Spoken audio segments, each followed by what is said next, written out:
Hello, everyone. I just heard the news that Baltimore City State Attorney Marilyn Mosby has completely dropped the case of Adnan Syed, um, and he's not going to be retried. He's a free man forever now. Why? Because she says that his DNA, he's been excluded by DNA from the new test results from the clothes of Hae Lee.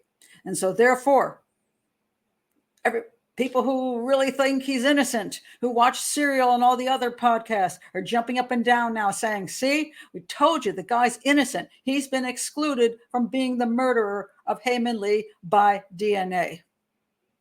Absolutely not true.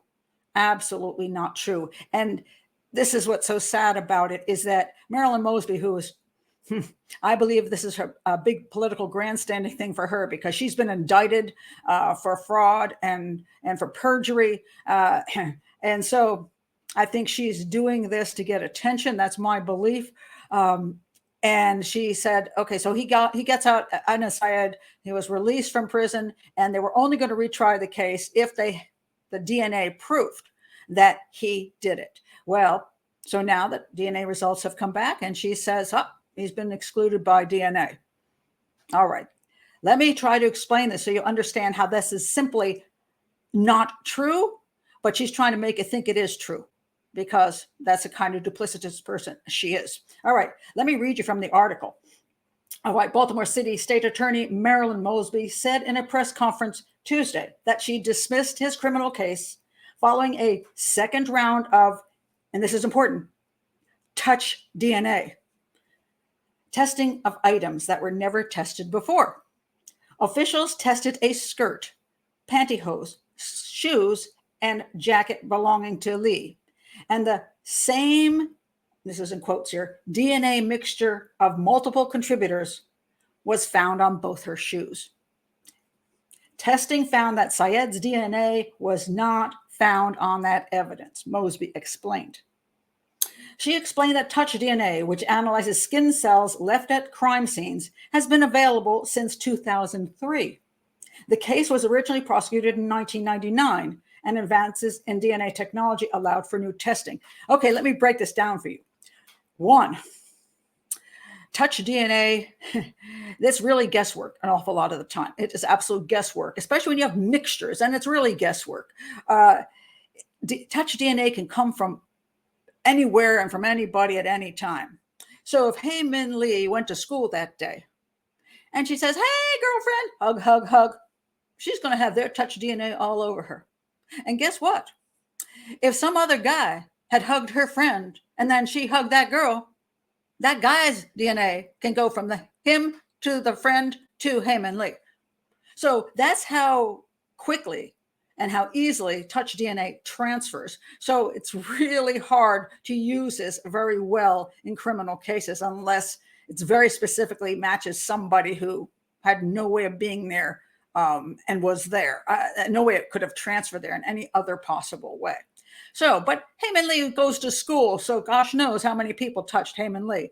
And they found, interesting enough, this mixed DNA mixture of multiple contributors on both of her shoes. I don't know why that would be particularly more interesting than what's on her clothing, just her shoes. Okay, multiple contributors. So what does that mean? Does that mean two other people, not Syed, were involved in the crime? That's why their touch DNA is there. Or again, is this something because she takes her shoes on and off? Maybe her brother and sister touched her shoes when she put them on. Maybe a friend touched her shoes. Who knows? Maybe she was sitting someplace, crossed her legs, and somebody came up and said, hey, how you doing? Touched her shoe. Who knows?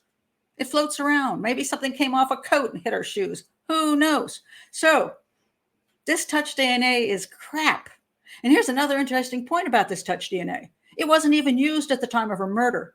So gosh knows if somebody handling her body after it was found, not knowing a thing about touch DNA because it didn't exist, might have touched her body or her shoes, not thinking about it, not having plastic gloves on because they didn't think it was going to mean anything. Who knows? They could have been careless. So this touch DNA literally can come from any place. So what do we have here? First of all, they retested the skirt, pantyhose, shoes and jacket belonging to Lee. And the same DNA mixture of multiple contributors was found on both her shoes. And I think the way they're wording this, it almost sounds like the DNA could have been on her clothes and on her shoes. I don't think that's what they're saying. I'm thinking they're saying they tested the skirt, pantyhose, shoes, and jacket and didn't find anything on anything but the shoes. And there was a DNA mixture of multiple contributors on her shoes. And by the way, that could be 10 contributors. And I don't think 10 people killed Hae-Min Lee that day. So this is how silly it gets. And on top of that, she was killed in January. She was strangled. And in January in Maryland, I'm telling you, it's cold. So the chances of somebody wearing gloves, having a coat, hat, all this kind of thing when the crime was committed is not unlikely, which is why there may be so little DNA. If she wasn't raped, there's not going to be any DNA internally or in crevices on her body because she's also wearing quite a bit of clothing, and this person is strangling her, possibly with gloves. So where's the DNA going to be? Oh, well, maybe they're claiming there's multiple contributors to DNA on her shoes, all mixed up so they actually can't tell what it is. Who knows how crappy it all is. And it doesn't mean if Adnan Syed was there that he didn't contribute to DNA that they didn't find or got, wiped away or whatever. Who knows? But he wasn't excluded by DNA of committing the murder of Hae-Min Lee.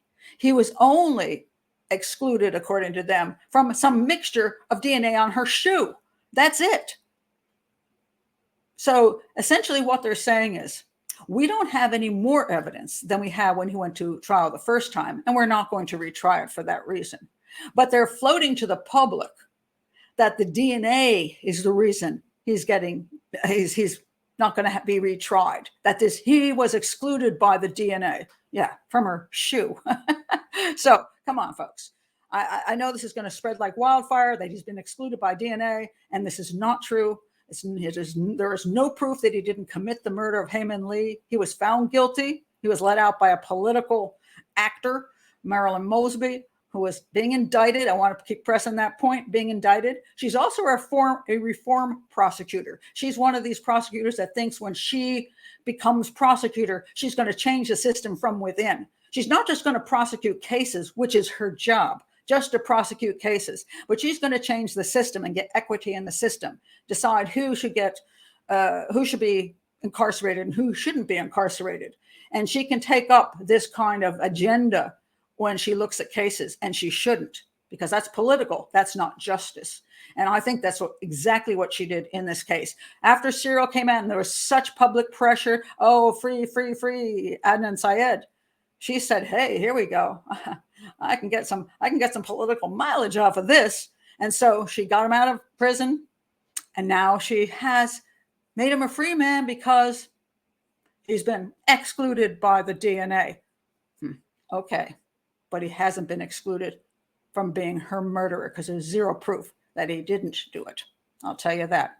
And below, I'm going to link, I want to link a case I just did. It's the Anderson Cotta case, where I thought there was prosecutorial misconduct. Another reformed prosecutor who I believe was trying to make a point in court and took to court a case with almost no evidence against the man who was being prosecuted. He was found innocent within an hour by the jury, thank God.